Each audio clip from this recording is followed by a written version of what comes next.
Irmãos, vamos abrir nossas Bíblias em Atos dos Apóstolos, no capítulo de número 15. Eu vou convidar já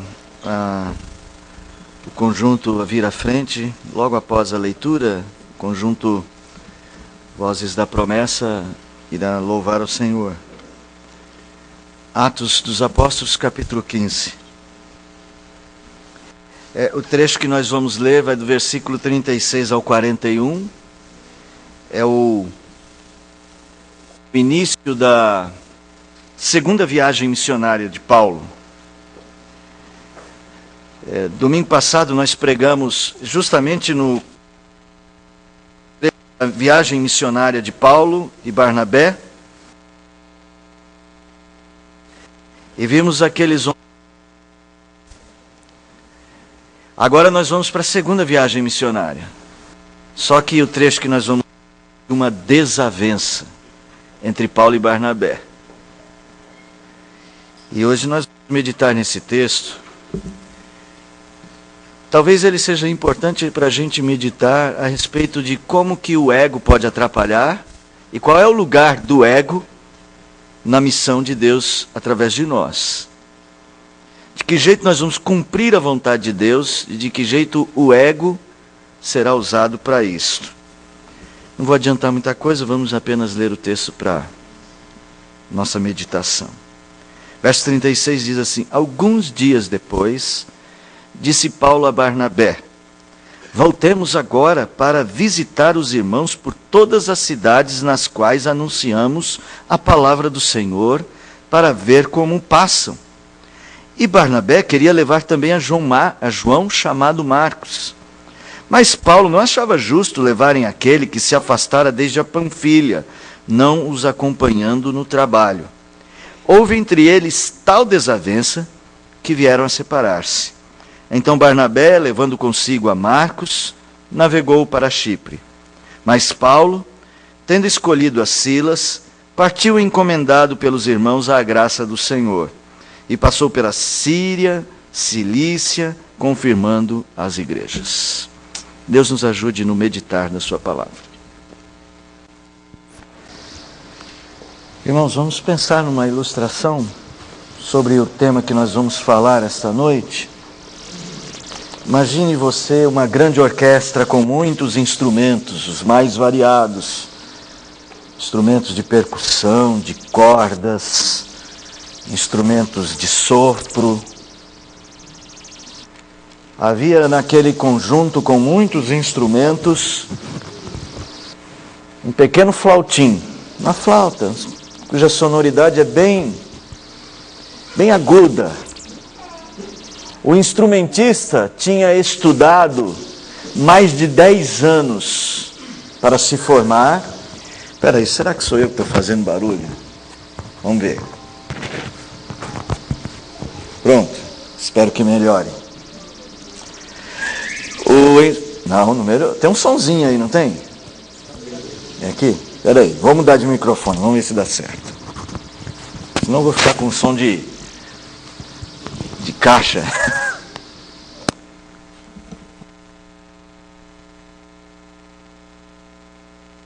Eu desliguei. Agora sim. Se ficar desligado, não funciona. O instrumentista estudou por mais de 10 anos. E agora ele tem a oportunidade da vida dele de tocar numa grande orquestra. Convidou a família, está todo mundo presente. Aquele dia especial, o prefeito da cidade foi. Uma multidão comparece para ouvir aquela orquestra. E ele então tem a impressão de que ele vai cumprir um papel até que a música começa. E os instrumentos todos começam a tocar. E até metade da música, ele tinha só olhado a partitura. Porque a parte dele, naquela música, eram somente 3 notas.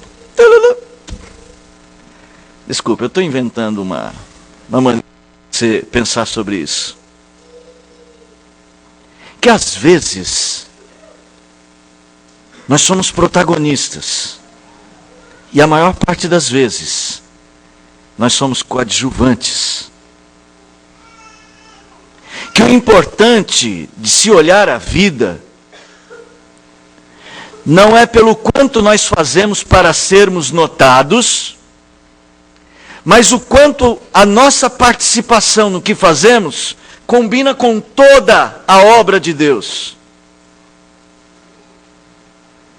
Às vezes, somos levados por um sentimento de autoafirmação, em busca de um protagonismo, de relevância pessoal, como a mentalidade dos homens dos nossos dias, de que só é importante quem é importante, de que só vale a pena existir se alguém curtir o que você diz no Facebook. E se você postar uma frase ou uma foto e ninguém dizer nada, a gente fica triste. Ou se você disser algo e ninguém aprovar, ninguém falar parabéns, é como se perdesse o sentido.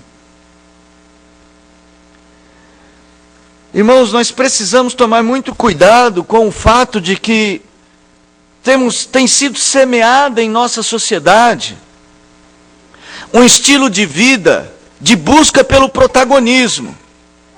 E é por isso que muita gente está no caminho contrário da tristeza e da depressão.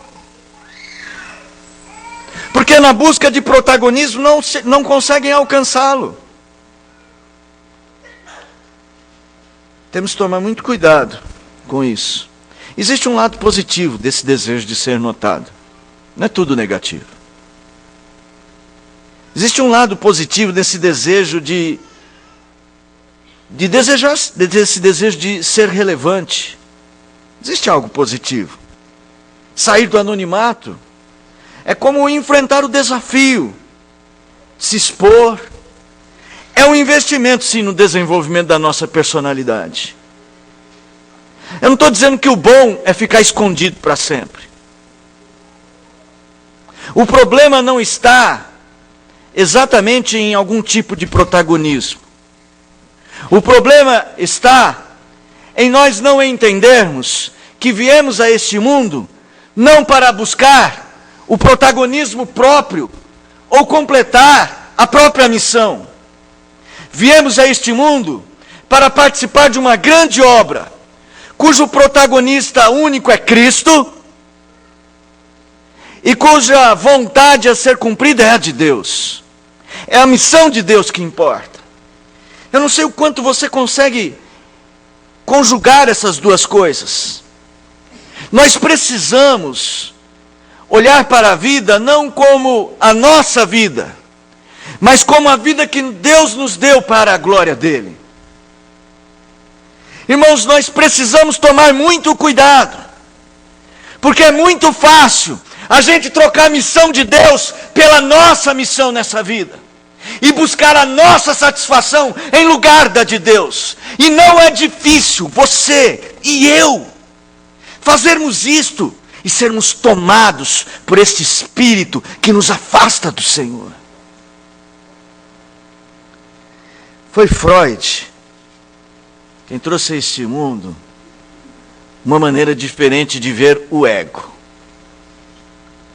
Quando Freud começou a dizer que o homem não é só o conjunto de coisas que a sociedade faz, ele é um mundo interior. Mas essa internalidade já estava escrito na Bíblia. A Bíblia já falava, por exemplo, com o salmista: por que está triste dentro de mim, ó minha alma? Essa internalidade é algo que a Bíblia sempre trabalhou. E o potencial dessa internalidade de nos afastar de Deus, acredito que era o que Jesus estava dizendo quando disse: quem quiser vir após mim, negue-se a si mesmo. Nós temos um potencial interior, o que a gente vai chamar aqui de ego. Um potencial que nos afasta de Deus que tenta roubar o lugar de Deus no seu coração. E tenta fazer você buscar a sua vontade e não a de Deus. O texto que nós abrimos hoje para meditar, que é lá Atos 15, se você puder, abra sua Bíblia no nosso texto. Eu sei que você pode tirar muitas lições dele. Você deve estar perguntando, mas Lucas não sabia nada disso? Lucas, será que era psicólogo? Psicanalista? Não. É que quando você olha o escrito de Lucas, Lucas tem um propósito, mostrar como a igreja se desenvolveu e como a igreja deveria confiar na missão que Cristo havia dado a ela, desenvolvê-la. Lucas poderia descrever toda a segunda viagem missionária sem citar o fato que nós estamos lendo hoje aqui. Qual é a importância da desavença entre Paulo e Barnabé para descrever o avanço da igreja e para estimular a igreja a confiar na sua missão? Ao contrário, né, gente? Vamos e venhamos. Os dois bem-sucedidos missionários da primeira viagem começam a segunda viagem com uma briga. Em lugar de estimular, parece que vai desestimular. Então, para a gente entender o propósito de Lucas nesse pequeno trecho, nós temos que procurar elementos dessa descrição que nos leve a pensar, por que isso é importante? A igreja saber, para poder continuar a sua jornada. E então acredito, irmãos, que parece que Lucas está nos mostrando através deste episódio como Barnabé e Paulo continuaram a obra do Senhor. E fizeram isto vencendo o próprio ego. Vamos tentar olhar isso nesses versículos aqui. Primeira coisa, quando você olha esses dois personagens, né, as duas personagens principais, no verso de número 36, você vai ver que o horizonte para os dois, tanto para Paulo quanto para Barnabé, era a missão. Paulo chega para Barnabé e diz assim: voltemos agora para visitar os irmãos de todas as cidades nas quais anunciamos a palavra do Senhor, para ver como passam. O horizonte, o que estava na mente destes homens, mesmo depois de todas as perseguições que eles tinham passado na primeira viagem missionária, mesmo depois de todas as dificuldades, não era falar assim, cansei de ser missionário. Ao contrário, agora ele quer voltar. Nós já vimos isso a semana passada. Isso parece um filme que está repetindo a cena. Quando eles foram perseguidos numa cidade, foram para outra e falaram assim, agora vamos voltar para ver o povo lá atrás. A missão está no horizonte. Estes dois homens não estão olhando para os seus próprios interesses. Eles disseram não para si mesmos, agora estão dizendo sim para a missão. Então o horizonte deles é a missão. Só que tem um detalhe, eles têm uma dificuldade com relação a um jovem chamado João Marcos. Ele era primo de Barnabé. João Marcos, lá no capítulo de número 13, ele viaja com Paulo e Barnabé para Pafos. Só que quando Paulo e Barnabé resolvem ir para a Ásia Menor, o João Marcos, dá no pé. Ele volta para Jerusalém, talvez para a casa dos seus parentes. Capítulo 13, verso 13. Navegando de Pafos, Paulo e seus companheiros dirigiram-se a Perge na Panfilha. João, porém, apartando-se deles, voltou para Jerusalém. E esse João Marcos, lá no capítulo 15, o primo de Barnabé quer levá-lo.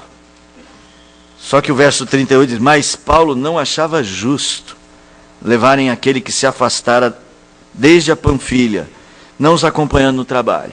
Irmãos, nós não sabemos os motivos que levaram João Marcos a se afastar, não sabemos os motivos pelos quais ele não seguiu adiante, pelos quais ele voltou para Jerusalém. O que Paulo está dizendo para nós é que, de alguma maneira, não era justo levar aquele que não tinha trabalhado para colher os frutos do trabalho. Vamos voltar para as igrejas que nós plantamos para colher a alegria, ver como estão os irmãos. A palavra que Paulo usa aqui para não ser justo é o mesmo que dizer assim, ele não é digno de colher esse fruto. É como se, Não vamos levar aquele que não é digno disto. Irmãos, eu quero olhar para Barnabé agora e como é que ele vai agir. A gente já sabe que Barnabé levou João Marcos. Eu fico pensando que no cumprimento da nossa missão, nós não podemos deixar o nosso ego nos fazer esquecer que precisamos ajudar o outro, mesmo quando o outro se porta como não deve ou se portou como não devia. Eu sei que é comum quando a gente se decepciona, é comum quando a gente não tem o que a gente gostaria de ter da parte de alguém, que a gente tenha uma posição de dificuldade no relacionamento. Alguns de nós passam anos sem falar com alguém, ou sem se aproximar de alguém, por causa da decepção que alguém lhe causou. Esse não é Barnabé. Apesar de tudo que João Marcos havia feito, de como havia abandonado, segundo os seus motivos, ele talvez realmente não fosse digno de seguir nessa viagem. Mas Barnabé não deixou o seu ego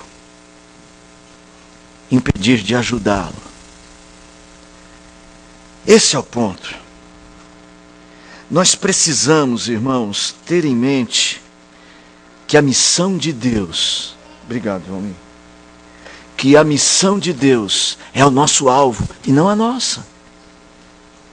Que o que importa no que fazemos na vida e as decepções que temos com a vida não pode nos afastar do projeto de Deus para nós. E às vezes o projeto de Deus para nós é amar alguém que aparentemente não é amável. Às vezes o projeto de Deus para nós é fazer aquilo que aparentemente não é do nosso gosto.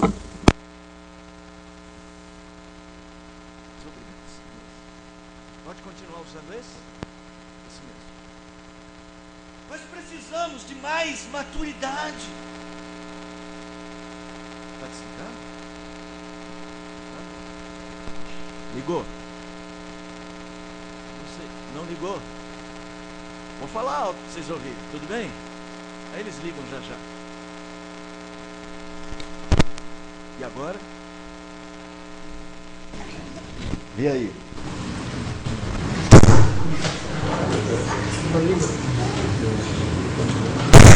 Agora vai. Opa, ótimo. Nós precisamos de mais maturidade. Nós precisamos lidar com as coisas que acontecem com mais simplicidade. Mas quando a gente está focado em nossa missão, tudo que nos desagrada, nos desagrada. Barnabé era conhecido como homem de consolação, e esse é um título verdadeiramente legítimo para este homem. Barnabé é capaz de retomar a caminhada com alguém que errou. Barnabé é capaz de dar a mão para alguém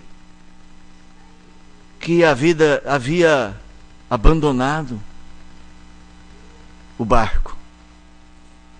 Barnabé é capaz de continuar na missão, porque Barnabé entende que a missão do crente é ajudar o outro. Sem dúvida alguma, Barnabé precisou vencer elementos do próprio ego, que normalmente faz a gente dizer o quê? É justo que ele não vá. Aquele aparente senso de justiça, fulano não merece. Tome muito cuidado, porque a vida não é fazer a própria missão, mas a missão de Deus. E eu vou voltar a dizer, e talvez a missão de Deus para a sua vida é ajudar alguém que você acha que não merece. E você só vai fazer isso se você vencer o ego. Vocês já viram que os pais dificilmente desistem dos filhos? Gente, tem filho, eu sou um desses, sabe? Mas tem uns que é até piorzinho que eu. Tem filho difícil. que dá vontade, mas passa logo. Não posso nem dizer. Dá vontade, mas passa logo. Porque pai dificilmente desiste de filho.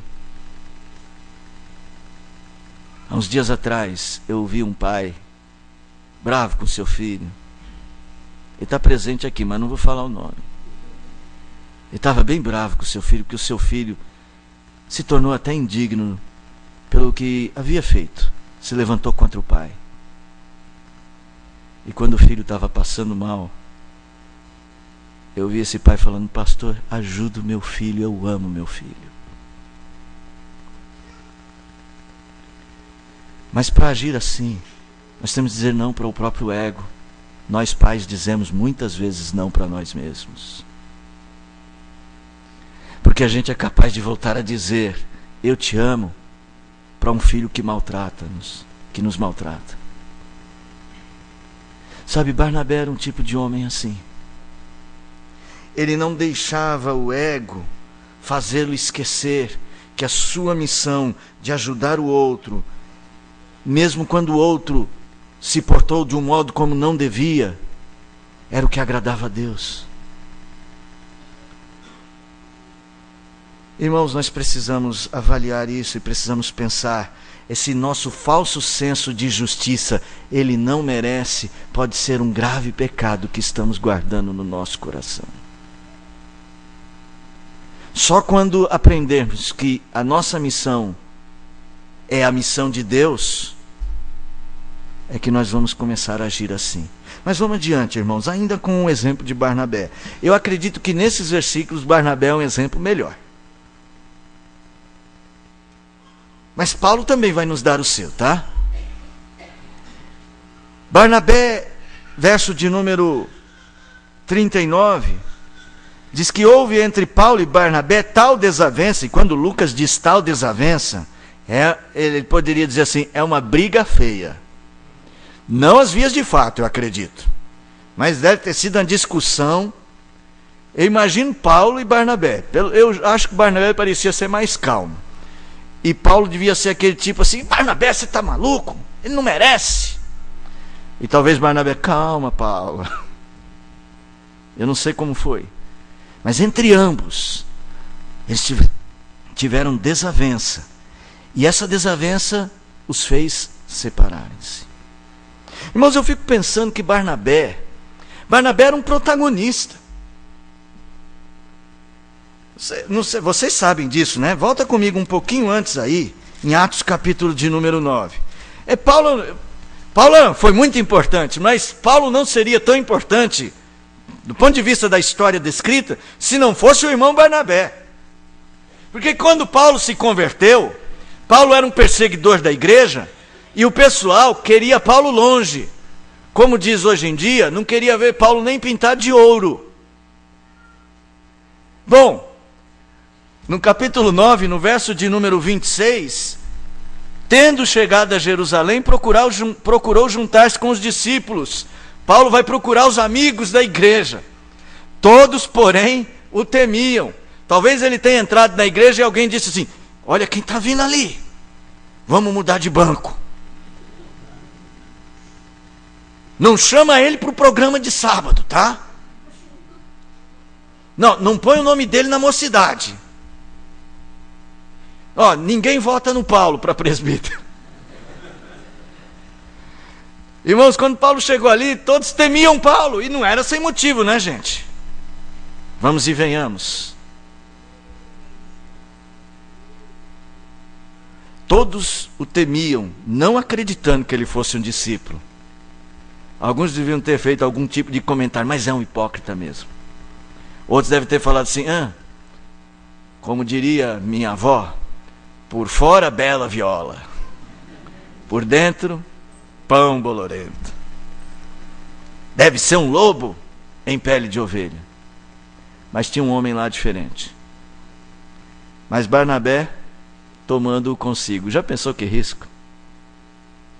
Tomando-o consigo, levou os apóstolos. Barnabé fez a ponte. Barnabé era um homem de consolação. Era um homem de paz. Era um homem que ajudava o outro, mesmo quando o outro se comportou de um jeito que não devia. E agora Barnabé vai nos dar mais uma lição. Sabe por quê? Porque do capítulo 10 em diante, mais diretamente, desse trecho mesmo aqui onde nós estamos lendo, Lucas vai usar um recurso de linguagem, um recurso de escrita, de texto, que vai mostrar que Barnabé, na verdade, era uma espécie de líder daquele trabalho. Por exemplo, você lê comigo aí, deixa eu ver, escolher algum versículo, capítulo de número... Você vai ver sempre ele dizendo assim, Barnabé e Paulo. Por exemplo, capítulo 13. E servindo eles ao Senhor e jejuando, disse o Espírito Santo, separai-me agora, Barnabé e Saulo. Barnabé e Saulo, que vão viajar. Na verdade, Barnabé está à frente de Saulo nessa primeira viagem, pelo menos no primeiro momento. Só vai mudar mesmo no capítulo 13, quando pela primeira vez, no capítulo 13, deixa eu ver aqui onde é que vai falar pela primeira vez, Saulo e Barnabé, aqui, versículo 43. Despedida a sinagoga, muitos dos judeus e dos prosélitos piedosos seguiram Paulo e Barnabé. Só depois daquele grande discurso em Antioquia, parece que Paulo vai se tornar maior protagonista. Barnabé era um protagonista. Só que agora na segunda viagem, aquele ego que busca a glória não domina Barnabé. Porque agora ele tem que viajar, confirmar, colher o fruto do que ele fez. É a hora. E Barnabé fala, então Paulo, vai sozinho. Eu vou para Chipre com João Marcos. Pode colher os frutos, Paulo. Pode ver as igrejas, Paulo. E nós sabemos, irmãos, o que aconteceu com Paulo na sua segunda viagem missionária, depois na sua terceira viagem missionária, e depois quando ele foi para Roma. Mas nós não sabemos o que aconteceu com Barnabé em Chipre. Barnabé sai de cena. Porque Barnabé sabe que não podemos deixar o ego, na sua sede por glória, impedir que façamos a obra de Deus. Tome muito cuidado, porque nós temos dentro de nós sede de glória. É por isso que a Bíblia tanto fala que Deus não divide a sua glória com outras pessoas, com ninguém, com nada. É por isso que em Romanos se critica o fato do homem pecador, tendo conhecimento de Deus, não ter dado glória a Deus e nem ter dado graças a Deus. Irmãos, Barnabé escolhe Chipre, porque ele tem uma missão. Ela é menor, ela não é aparentemente tão gloriosa. Sem dúvida, Barnabé sabia que estava optando por algo menor. Mas Barnabé o fez. Aliás, Barnabé poderia ter dito, Paulo, eu comecei, você lembra que quando ninguém queria saber de você, eu que apresentei você? Se não fosse por mim, Barnabé, você não seria, Barnabé não, Paulo, você não seria o que você é hoje. É muito difícil quando a gente começa com alguém, ensina alguém, e esse alguém se torna melhor que nós. É difícil, hein? É difícil quando a gente pensa que vai ser glorioso, que vai alcançar os patamares mais elevados de uma carreira profissional, não alcança e descobre que um colega de turma, o mais bagunceiro da turma, é o top. Eu não posso falar isso dos meus colegas, porque senão eu vou ter que dar nomes nos presbitérios quem eram os bagunceiros. Irmãos, nós precisamos tomar muito cuidado, porque o ego às vezes quer buscar glória. E o lugar do ego na missão de Deus não é a nossa própria glória, mas buscar a glória de Deus. E sabe, se para buscar a glória de Deus, você tiver que pegar um flautim e apenas só depois do 15º compasso dar 3 notas, que seja para a glória de Deus. Se o seu papel nessa vida, enquanto muitos são protagonistas, o seu será de dobrar os joelhos, de carregar um banco, ou de simplesmente ajustar um microfone, ou seja qual for, que seja para a glória de Deus. E se o seu papel neste mundo não é evangelizar milhares de pessoas, mas ir para a Índia como Sadhu Siddhar Singh e conseguir apenas uma conversão, não importa, desde que seja para a glória de Deus. Porque o que Deus quer é que você ame a missão de Deus e não a sua.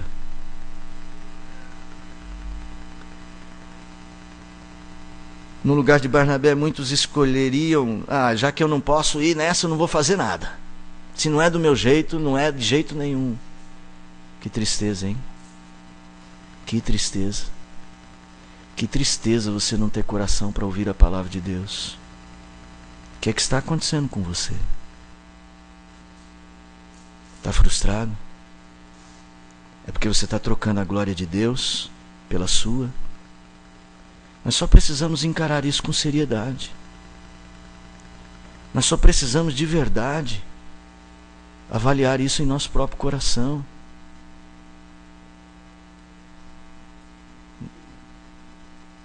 Barnabé não tinha dificuldade com anonimato. Primeiro era Barnabé e Saulo, Barnabé e Saulo. De repente o pessoal está falando Saulo e Barnabé. Que história é essa? No cartaz, lá na faixa: esta noite estarão presentes conosco os missionários. Tem que estar Barnabé e Saulo. E assim, caixa alta para Barnabé e Saulo em minúsculo, porque eu sou professor. Barnabé não tem dificuldade com anonimato. Sabe por quê? Porque na verdade não existe anonimato quando se trata de fazer a missão de Deus. Porque Deus sabe o nosso nome. Não somos anônimos perante Deus. Deus sabe o nosso nome. Tem tanta gente na Bíblia que fez coisas que a Bíblia não diz o nome. Aquela mulher que ungiu Jesus, a Bíblia não diz o nome. A viúva de Sarepta, a Bíblia não diz o nome. Nós não sabemos o nome, mas Deus sabe o nome delas. Nós não podemos nem dizer fulana de tal, viúva de Sarepta, fez isto. Nós não sabemos. O nome dela não compôs o livro da viúva de Sarepta. Ela não vai passar no jornal de Jerusalém, vai ver escrito o nome dela. Não vai sair nas notícias gospel do mês. Mas Deus sabe o nome dela. Porque quando nós fazemos a obra de Deus, não existe anonimato, irmãos. Não existe anonimato, porque Deus sabe o nosso nome. Não podemos deixar o ego, pela sede de glória, nos impedir de cumprir a missão do Senhor. Barnabé tinha uma missão. Era em Chipre, junto com João Marcos. E para finalizar, capítulo 15 de Atos, vamos olhar para Paulo. Não vai dar para a gente ficar só nesses 2 versículos. Mas esses 2 versículos abrem o restante do livro. Porque agora esses 2 versículos vão dizer: a partir daqui Paulo e Barnabé se separaram. Barnabé foi para Chipre, ponto. Foi cumprir a missão de Deus em Chipre. E certamente agora Barnabé goza das vitórias celestes por ter cumprido a sua missão. Agora nós vamos olhar para Paulo. Lucas, ele usa uma pequena adversativa: mas Paulo, tendo escolhido a Silas, partiu encomendado pelos irmãos à graça do Senhor. Já começa a diferença aí. Barnabé vai na surdina para Chipre. A igreja nem menciona nada da igreja. Eu acho que eles fizeram uma oração.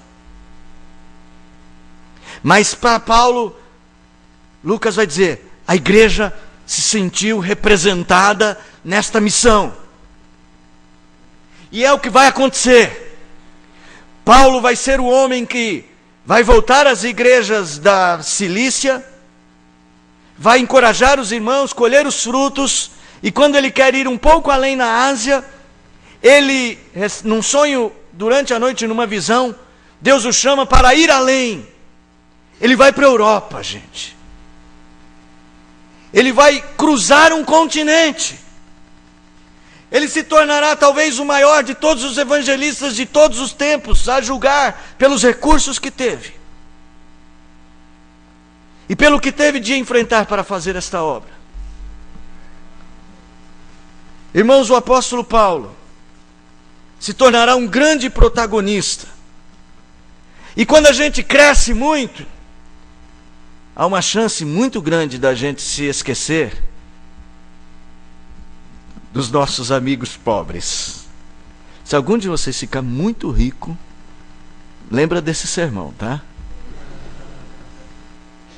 Você já deve ter conhecido alguém que ficou muito famoso, que agora você não consegue nem falar Feliz Natal para ele. É impossível. Agora, imagina se não esquece aquele que pisou na bola. Só que quando você lê, e eu vou pedir para vocês abrirem alguns textos, Colossenses capítulo de número 4.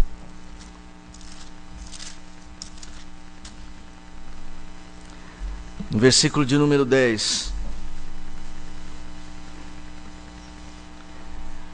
Quando você lê Paulo se referindo a João Marcos, você vai ver uma coisa diferente. Saúda-vos Aristarco, prisioneiro comigo, e Marcos, primo de Barnabé, sobre quem recebestes instruções. Se ele for ter convosco, acolhei-o. Versículo 10 aí do capítulo 4. Irmãos, no cumprimento da missão de Deus, não podemos deixar o ego transformar o nosso coração num poço de soberba e insensatez. Sabe, eu sei que o apóstolo Paulo, ele tinha postura muito firme, teve uma postura firme em relação a João Marcos. Mas o apóstolo Paulo está nos dando uma lição aqui. Essa não era uma postura soberba a ponto de nunca mais vou falar com ele. Nunca mais eu quero alguém que não serve para mim. De jeito nenhum. Não dá para trabalhar. Isso é uma insolência contra Deus. Uma insolência contra Deus. Porque se Deus escolher alguém, não somos nós que vamos dizer que não serve. E não é porque alguém errou um dia que nunca mais vai servir. Eu sei que nós temos essa tendência, que nós temos essa dificuldade, mas isso tem muito a ver com soberbas que sobem no nosso coração. Porque quando as pessoas erram contra nós, nós criamos paredes e algumas vezes verdadeiras fortalezas de anticomunhão. Paulo está nos mostrando que não é assim que as coisas devem funcionar. Mas eu vou além, irmãos. Lá no final do seu ministério, o apóstolo Paulo escrevendo para Timóteo, 2 Timóteo, no final do seu ministério, já naquela parte em que Paulo fala, combati o bom combate. Paulo está num momento difícil, ele está preso. E acontece que agora ele está sofrendo de um pouco de solidão. Uma das razões da solidão é que algumas pessoas o abandonaram. Ele vai citar aqui um cidadão chamado Demas. E outros irmãos estão fazendo a obra do Senhor e não podem ficar com Paulo. E depois de ter servido a Deus, é difícil ficar sozinho, né, gente? E quem sabe Paulo agora estivesse pronto para soltar os cachorros em todo mundo que errou com ele. Mas o verso de número 9, ele escrevendo para Timóteo, diz assim, procura vir ter comigo depressa, porque Demas, tendo amado o presente século, me abandonou e se foi para Tessalônica. Crescente foi para a Galácia, Tito para a Dalmácia. Ele fala assim, ainda bem que eu tenho Lucas. Verso 11, somente Lucas está comigo. Irmãos, ele descreve um momento de solidão aqui. As palavras descrevem isso. Aparentemente existe certa tristeza. Mas Paulo não deixa o coração soberbo fazer da tristeza uma arma. Ah, mas ninguém me merecia mesmo. Olha o que ele vai dizer. Toma contigo João Marcos, ou toma contigo Marcos e traze-o, pois me é útil para o ministério. Outro dia eu falei de um ditado popular que era: cachorro mordido de cobra tem medo de tudo que se pareça com cobra, até linguiça. Mas João Marcos já havia abandonado Paulo. E no momento de solidão, todo mundo que eu ia chamar, eu falei assim: eu não vou chamar João Marcos não, porque ele já pisou na bola uma vez, vai acabar me deixando aqui e vai ser outra decepção. Mas o coração de Paulo está pronto para ser abençoado por aquele que havia deixado num primeiro momento. Meus irmãos, a surpresa deste ponto é que Paulo pede a Timóteo que aquele irmão o venha abençoar. Paulo está pronto para receber aquele irmão de volta. Aquele irmão que pecou. Aquele irmão que errou.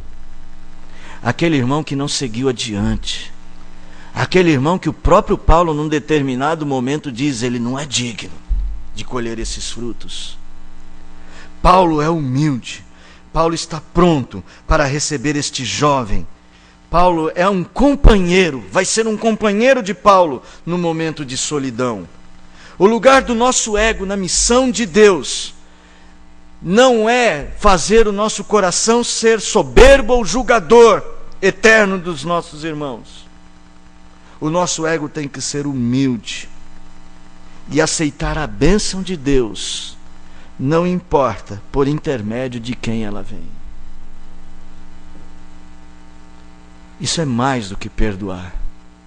Isso é amar. Sem dúvida, um dos maiores perigos para a nossa jornada com Deus e no cumprimento da missão de Deus na nossa vida, um dos maiores obstáculos para a gente entender a vida deste jeito, jaz dentro do nosso próprio coração. Nosso ego. O ego não pode ocupar o lugar de Senhor da nossa vida. Precisamos estar prontos a dizer não para nós mesmos e oferecer para este nosso ego a oportunidade de termos todos ao nosso lado, até os que pecam contra nós, e de sermos abençoados. Em geral, as maiores feridas que nós vamos sofrer nesta vida são feridas feitas em casa de amigos, de pessoas chegadas.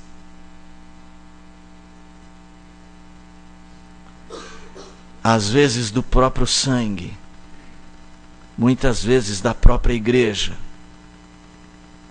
Aqueles que nós confiávamos e confiávamos muito, para os quais não tínhamos tantas reservas.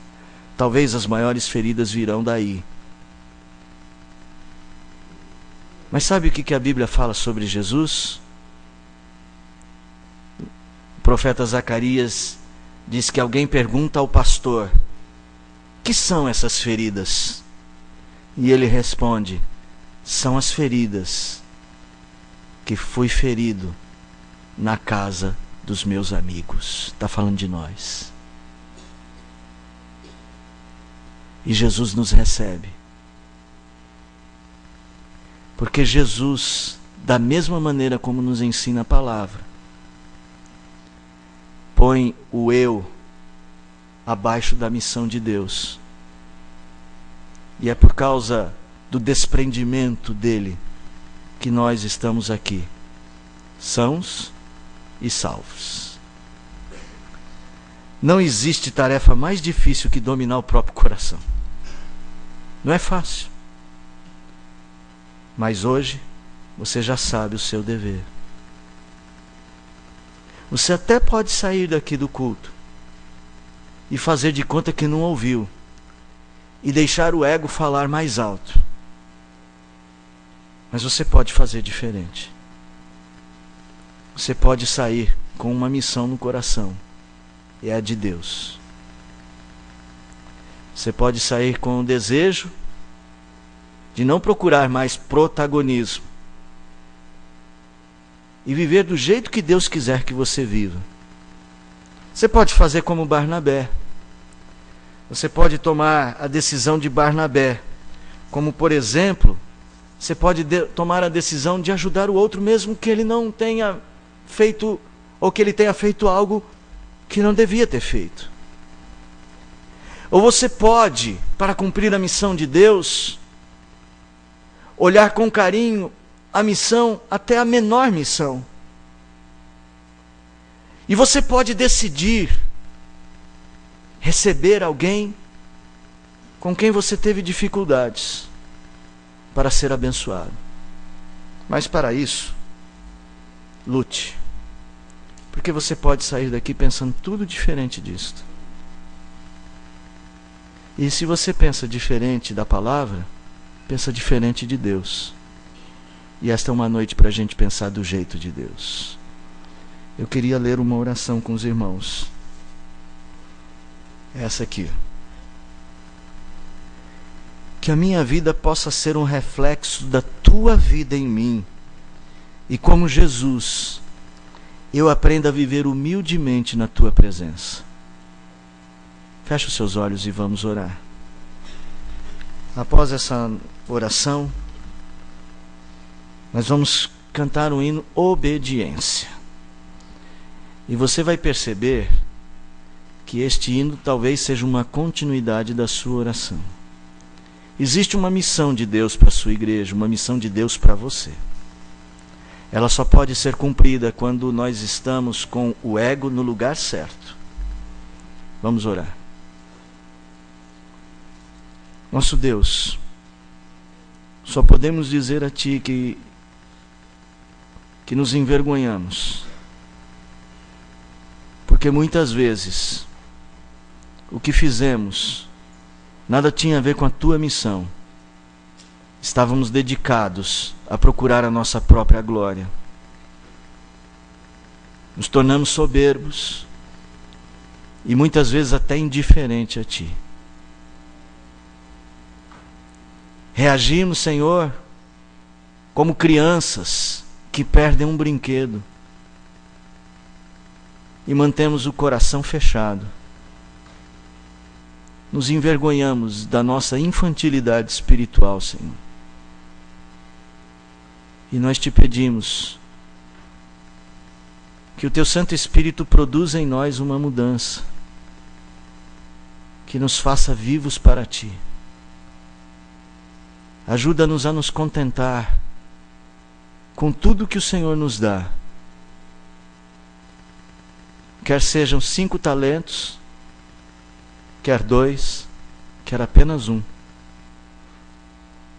Mas que vivamos este 1, ou 2, ou 5, para a Tua glória. Permita-nos realizar a Tua missão nesta vida. Nós oramos em nome de Jesus. Amém.